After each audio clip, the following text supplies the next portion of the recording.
नमस्कार। कैसे हैं आप सभी लोग। स्वागत है आपका हमारे YouTube चैनल अध्यात्म क्लासेस में।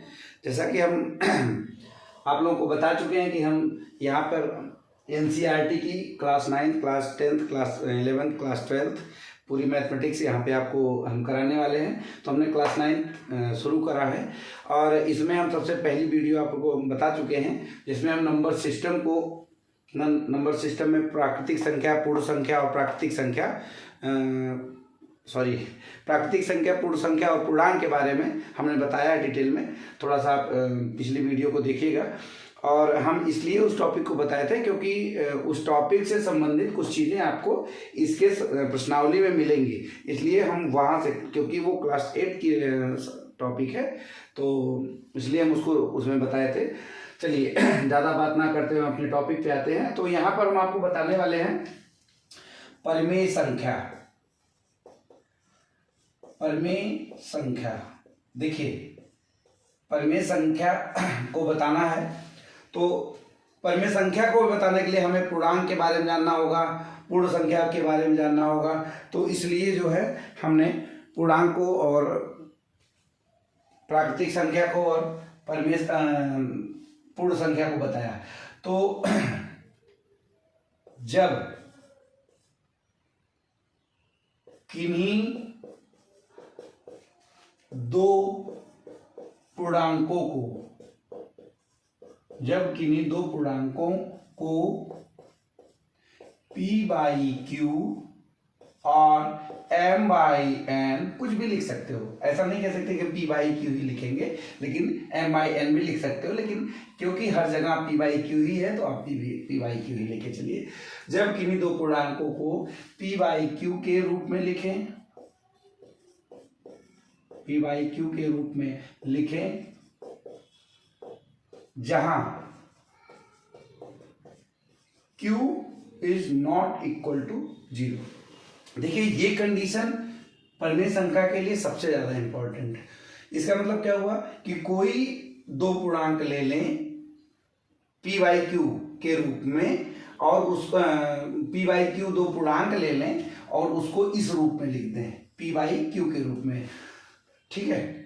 तो और उसमें एक कंडीशन और बता दिया कि q is not equal to 0, मतलब q 0 के बराबर ना हो, है ना। जैसे दो पूर्णांक ले लेते हैं, मान लो p बराबर हमने लिख दिया 8 और q बराबर लिख दिया मैंने 13, ठीक।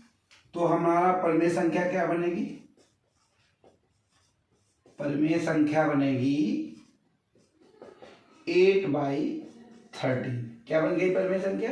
8/13। अब देखिए ये भी पूर्णांक है, ये भी पूर्णांक है। आप लोगों को हमने पिछली क्लास में बताया था पूर्णांक को किससे डिनोट करते हैं? z से। और पूर्णांकों में कौन संख्याएं आती हैं?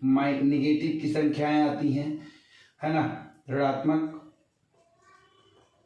ऋणात्मक आता है, 0 आता है और धनात्मक संख्याएं आती हैं, ठीक है। ऋणात्मक संख्याएं आती हैं, 0 आते हैं, मतलब एक लाइन ले लीजिए, इस पे आप डिनोट कर दीजिए -1, -2, -3, -4, 1, 2, 3, 4, ठीक। ये संख्या क्या है? तो जितनी पूर्णांक हैं उन किन्हीं दो पूर्णांकों को आप p/q के रूप में लिख देंगे तो हमें वो संख्या क्या कहलाएगी? परिमेय संख्या कहलाएगी, ठीक है। इसीलिए हमने पिछली क्लास में आपको पूर्णांक समझाया था, ठीक है। क्योंकि जब तक हम परिमेय संख्या नहीं पढ़ेंगे तब तक इसके बाद हम अपरिमेय संख्या पढ़ेंगे, क्योंकि पहली प्रश्नावली 1.1 इसी पे डिपेंड है ना। परिमेय संख्या, प्राकृतिक संख्या, पूर्ण संख्या और पूर्णांकों पे, इसलिए हमने उस चीज को समझाया, ठीक है। उम्मीद करते हैं कि आपको मेरी बात समझ में आई होगी कि किसको कहते हैं परिमेय संख्या, ठीक है। आइए हम इससे संबंधित कुछ प्रश्न वो दिए हुए हैं, एग्जाम्पल दिए हुए हैं किताब में, आपके NCERT की बुक में, उसको हम करवाते हैं आपसे, ठीक है। क्योंकि वो थ्योरी पे डिपेंडेंट वो है, तो इसको जब हम करेंगे तो हमारी थ्योरी से बहुत सारी चीजें क्लियर होंगी, ठीक है।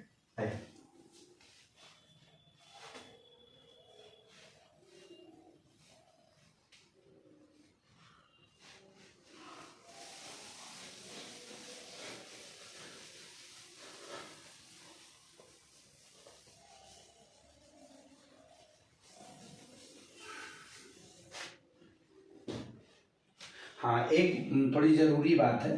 देखिए, जब हम किसी चीज को लिखते हैं, जैसे हमने बोला कि P बाई क्यू के रूप में लिखा ना, P बाई क्यू के रूप में लिखा हो, और तो वो क्या कहलाएगी, परिमेय संख्या कहलाएगी। ध्यान रखिए कि P बाई क्यू के रूप में ही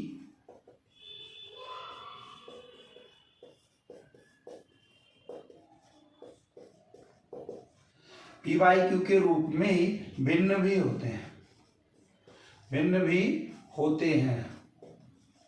P बाई क्यू के रूप में भिन्न भी होते हैं। तो हमको इसकी क्या जरूरत पड़ गई, परिमेय संख्या की? हाँ, जरूरत पड़ी। जरूरत ये पड़ी क्योंकि हम लिखा हुआ किताब में भिन्न को, और आप इस चीज को समझ भी सकते हैं, भिन्न को हम ऋणात्मक नहीं लिख सकते,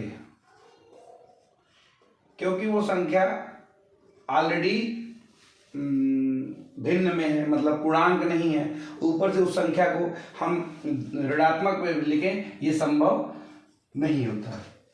तो ऐसे पूर्णांक जो कि ऋणात्मक में भी हों और उनको हम P बाई क्यू के रूप में लिखें, तो उसके लिए हमको परिमेय संख्या की आवश्यकता पड़ी। क्यों आवश्यकता पड़ी? जैसे मान लीजिए P बराबर हो गया -3 और Q बराबर हो गया 4। क्या हो गया? 4। अब इसको हम P बाई क्यू के रूप में लिखें, अगर P बाई क्यू के रूप में लिखें तो -3/4। ध्यान रखिएगा, ये हमारी भिन्न नहीं है। क्या है? भिन्न नहीं है। फिर है क्या? इसी को हम कहेंगे परिमेय संख्या। परिमेय संख्या। तो मैं इस चीज को बताने का मेरा सिर्फ एक मकसद है कि कभी कोई पूछ ले, या किसी ऐसे एग्जाम में, कोई वनडे एग्जाम में ये सवाल आने लायक है, और आ भी सकता है कि क्या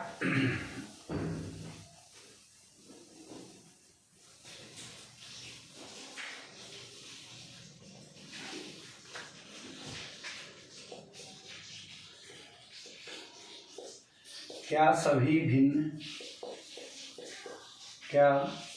भिन्न परिमेय संख्या हैं?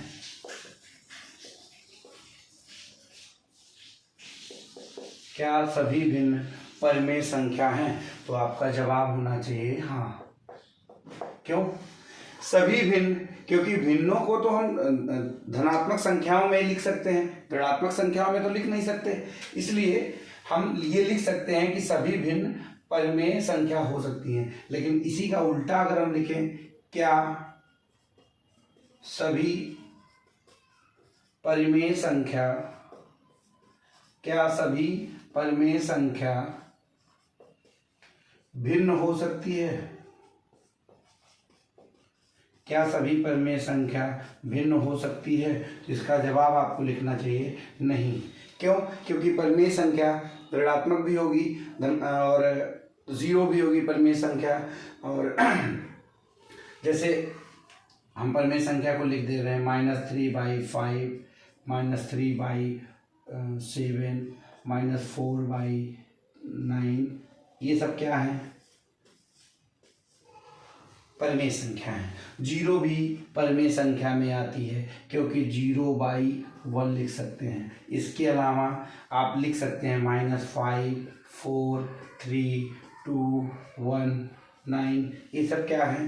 परिमेय संख्या है। क्यों परिमेय संख्या है? देखिए, सबके बट्टे में 1 लिख दोगे, सबके बट्टे में 1 लिख दोगे, ठीक। सबके बट्टे में 1 लिख देने से क्या हो गया?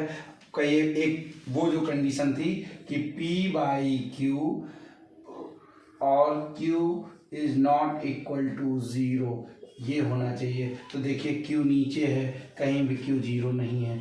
इसलिए क्या हुआ? ये सारी संख्याएं क्या हैं? परिमेय संख्या हैं, लेकिन भिन्न नहीं है। ठीक है, आइए अब हम आपको ले चलते हैं, मेरी इस बात को समझ लीजिएगा। तो आपको हम ले चलते हैं एग्जाम्पल पर। एग्जाम्पल को हम आपको समझाएंगे।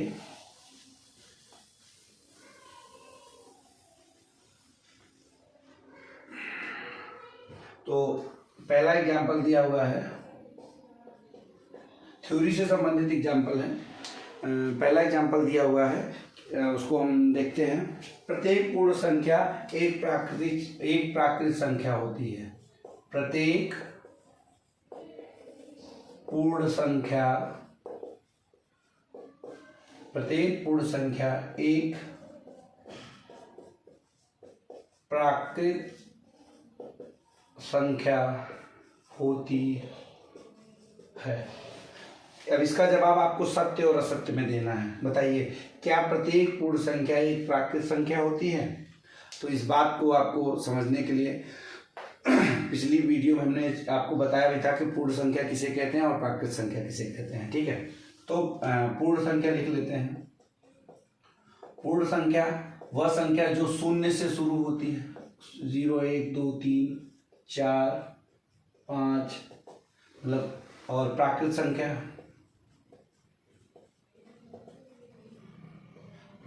होती है 1 2 3 4 5 अनंत तक।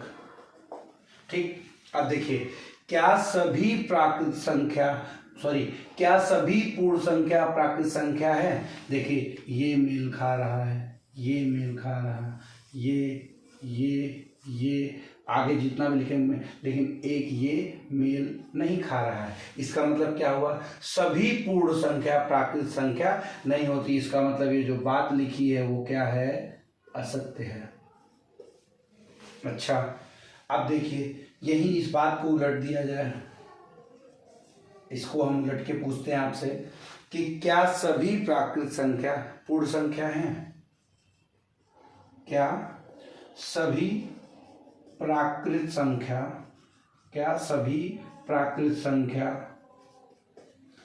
पूर्ण संख्या है? अब बताइए, क्या सभी प्राकृतिक संख्या पूर्ण संख्या है? आप बताइए, इसका जवाब आपको देना है। जाहिर सी बात है, प्राकृतिक संख्या ये है। प्राकृतिक संख्या हमारी 1 2 3 4 5। अब देखिए, जो ये संख्या है क्या इसमें है? ये सारी संख्याएं इसमें है। ठीक, देखिए 1 1 2 2 3 3 4 4 5 5, आगे जितने, बस कौन सी एक संख्या अलग है? 0। तो वो तो इसमें है नहीं, लेकिन ये है नहीं, इसमें मेल खा रही है। ठीक है, तो आपकी क्या हो गया? ये बात क्या हो गई? सत्य हो गई। ठीक, अच्छा, अब आते हैं दूसरे एग्जाम्पल पर। जो दूसरा सवाल इसमें दिया हुआ है उसकी बात करते हैं। ठीक है,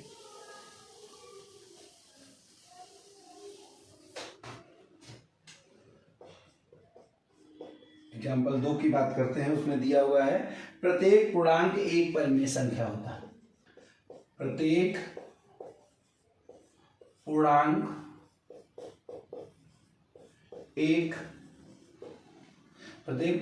एक परिमेय संख्या होता है। प्रत्येक पूर्णांक एक परिमेय संख्या होता है।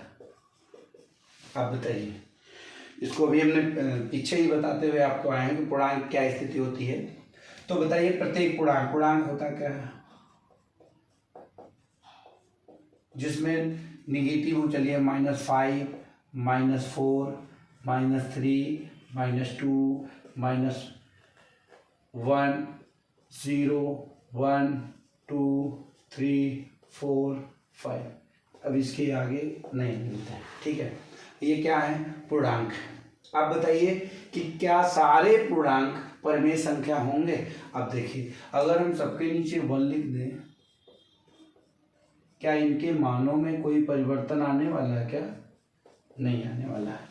देखिए, हमने सबके नीचे 1 लिख दिया, तो क्या इनके मान में परिवर्तन आने वाला है? नहीं आने वाला। और एक चीज देखिए, परिमेय संख्या कहते किसको है? अभी समझाए हैं, वह संख्या जिसको हम p/q के रूप में लिख सकें। किस रूप में लिख सकें?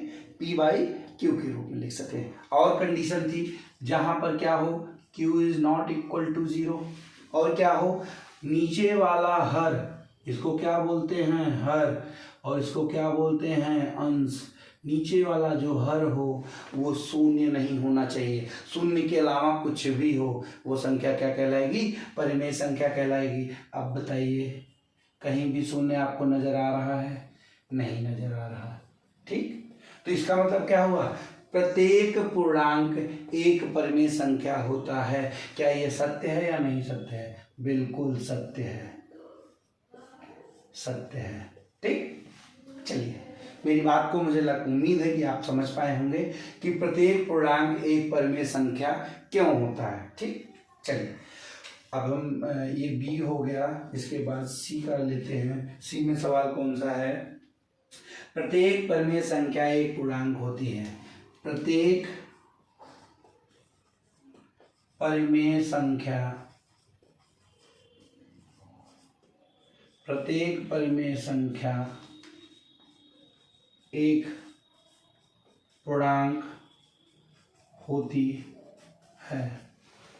याद होगा अभी हमने परिमेय संख्या की जब परिभाषा समझाई थी तो मैंने परिभाषा में ही एक चीज सबसे पहले बताई कि जब दो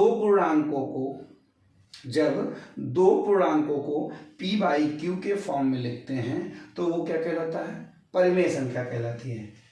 जब दो पूर्णांकों को p बाई क्यू के रूप में लिखते हैं तो वो क्या कहलाता है? और जहां q is not equal to 0, तो हमने पूर्णांकों की ही बात करी है। इसका मतलब जहां परिमेय संख्या होगी, जहां परिमेय संख्या होगी वहां पूर्णांक अवश्य होगा, पूर्णांक अवश्य होगा, क्योंकि दो पूर्णांकों को ही मिला करके, क्योंकि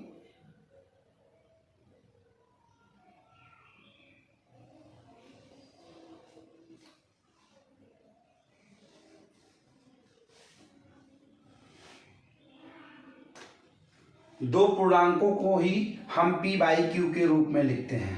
दो पूर्णांकों को ही p बाई क्यू के रूप में लिखते हैं। तो प्रत्येक परिमेय संख्या एक पूर्णांक होती है। क्या यह सत्य है? परिमेय संख्या होगा, परिमेय संख्या होगी, वहां पूर्णांक अवश्य होगा, लेकिन किस रूप में? p बाई क्यू के रूप में। देखिए, अलग से p का मान, अलग से q का मान, ये क्या होगा? पूर्णांक होगा। अलग से क्या होगा? पूर्णांक होगा। लेकिन अगर हम परिमेय संख्या की बात करें, परिमेय संख्या की बात करें तो उसको हम p बाई क्यू के रूप में ही लिखते हैं और ये इसके एक एक अंक होंगे पूर्णांक। लेकिन अगर हम p बाई क्यू के रूप में लिख देंगे तो वो क्या हो जाएगा? पूर्णांक नहीं रहेगा। ठीक है, जैसे p बराबर हमने लिख लिया 3 और q बराबर लिख लिया -5। अब देखिए, ये दोनों तो पूर्णांक हैं, लेकिन 3 बाई -5 अगर लिख देंगे तो ये पूर्णांक नहीं है। इसका मतलब क्या हुआ? ये असत्य है। क्या है? असत्य है। ठीक है, चलिए अगले एग्जाम्पल की बात करते हैं। Example number 2।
हाँ, तो हम एग्जाम्पल नंबर 2 की बात करते हैं कि एग्जाम्पल नंबर 2 में क्या दिया हुआ है। ये भी देखिए, एक आप देखिए थ्योरी के पार्ट को ही कंप्लीट कर रहा है। एक सवाल बनता है, सॉरी इसके पहले हम इस चीज को बताते हैं कि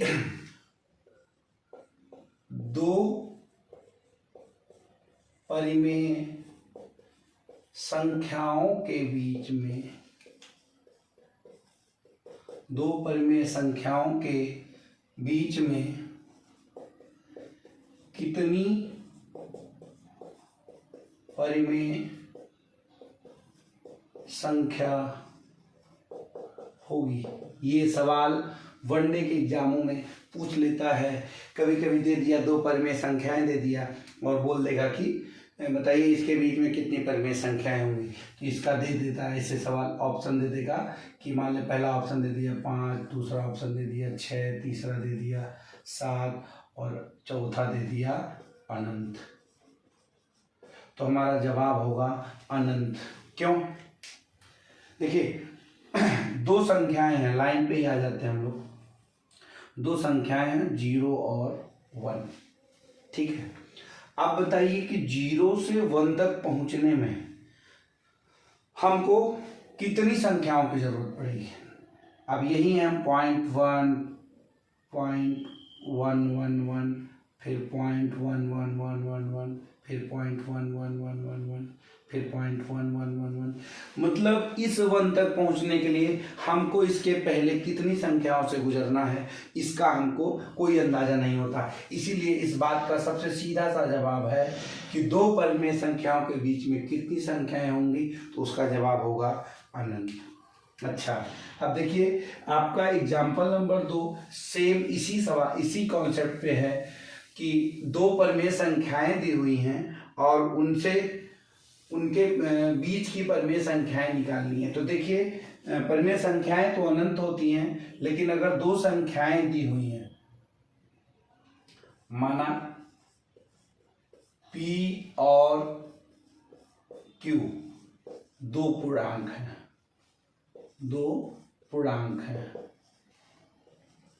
P और Q दो पूर्णांक हैं और इनके बीच की हमको परिमेय संख्या निकालनी है। तो हम बीच की परिमेय संख्या कैसे निकालेंगे? P plus Q by 2। ये क्या हो गया? बीच की परिमेय संख्या निकल गई, ठीक है। अब इसी से संबंधित आपका उदाहरण नंबर 2 है कि 1 व 2 के बीच, 1 और 2 के बीच कितनी, 1 व 2 के बीच 5 परिमेय संख्या ज्ञात कीजिए। 5 परिमेय संख्या ज्ञात कीजिए। 1 और 2 के बीच 5 परिमेय संख्या ज्ञात कीजिए। अब देखिए हमने आपको बताया कि परिमेय संख्या कैसे ज्ञात करते हैं। दोनों परिमेय संख्याओं को ऐड करो और 2 से भाग दे दो। तो पहली संख्या है 1 और हो गया 2, हो गया 3/2। अब देखिए 1 और 2 के बीच में पहली परिमेय संख्या क्या आ गई? मान लीजिए एक रेखा है, ये है 1, ये है 2, इसको बीच में ऐड करके दिया गया तो 3/2 आ गए। अब देखिए कुछ संख्याएं हम इसके बीच में निकाल लेंगे, कुछ संख्या इसके। अब हम करते हैं 3/2 प्लस 2/2, ठीक है। हमने क्या किया? 3/2 प्लस 2/2, तो इसको हम कर देंगे 3 प्लस 4 हो गया, 2 दूना 4, ये आ जाएगा 4/2/2, ये हो जाएगा 7/4। कौन संख्या हो गई? 7/4, ठीक है। अगली संख्या की बात करें तो हम 7/4 प्लस 3/2/2, क्योंकि ये भी परिमेय संख्या, ये भी पूर्णांक है, ये भी संख्या निकल के आई इसके परिमेय संख्या, और ये भी परिमेय संख्या। दो परिमेय संख्याओं को ऐड करेंगे, उसमें 2 से भाग दे देंगे, ठीक है। तो 7/4 प्लस 4 आ गया, 7 प्लस 6/2, 7 6 13/8, ऊपर चला जाएगा 2, 7 और 6 13, 13 बटे में 8। देखिए एक परिमेय संख्या ये निकली, एक परिमेय संख्या ये निकली, ये परिमेय संख्या ये निकली। अब देखिए हम इनको और इनको ऐड कर लेते हैं। चलिए आगे आते हैं। इस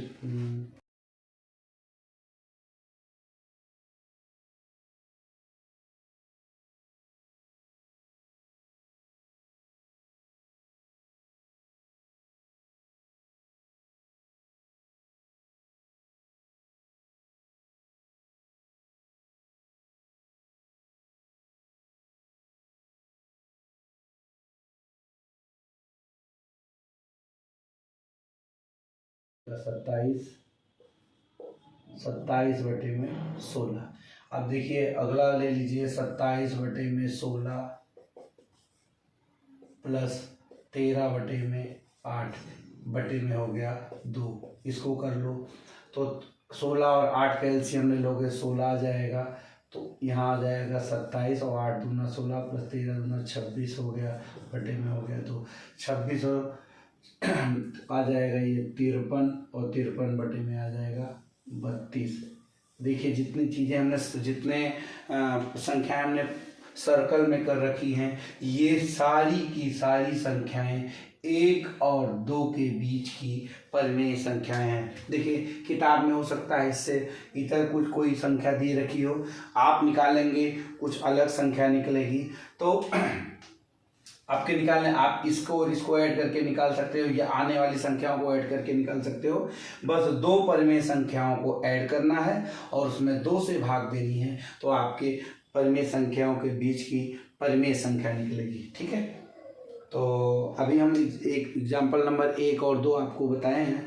अब इसकी प्रश्नावली के सवाल हम आगे आपको अगली क्लास में बताएंगे। तो हम आपसे उम्मीद करेंगे कि आप हमको सपोर्ट करेंगे और हमारे चैनल को लाइक करेंगे, सब्सक्राइब करेंगे। ठीक है, और जो भी हमारी कमियां होंगी उसको आप इस पर बताने का प्रयास करिएगा, तो हमें खुशी होगी और उसमें हम सुधार करेंगे। ठीक है, धन्यवाद। जय श्री राम।